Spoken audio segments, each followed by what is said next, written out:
জনাব শাহজাহান চৌধুরী, চট্টগ্রাম 15।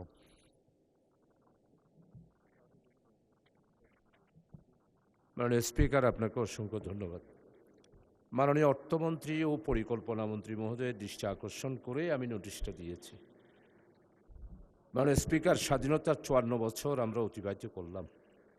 আমাদের বাংলাদেশের অর্থনৈতিক বিপর্যয়ের প্রধানতম কারণ রাষ্ট্রের সর্বপর্যায়ে দুর্নীতি।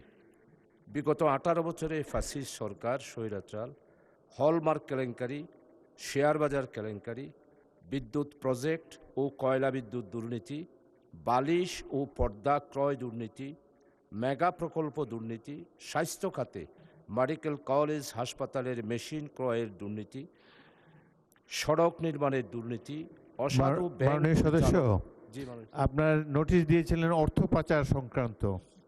না মাননীয় স্পিকার, আমি আজকে এটাই দিয়েছি। আমার নোটিশও এখানে আছে। অর্থ পাচারটা গতকালকে ছিল।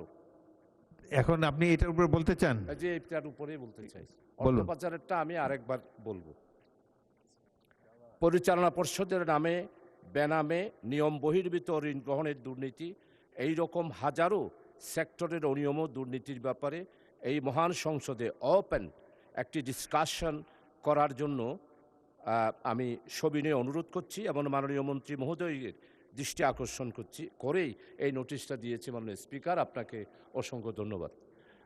মাননীয় মন্ত্রী নাই। মাননীয় স্পিকার, আমাদের এই নোটিশগুলো 71 বিধির ব্যাপারে লেখা আছে। এই নোটিশটার ব্যাপারে শোনার জন্য স্ব মন্ত্রণালয়ের মন্ত্রীরা এখানে উপস্থিত থাকবেন।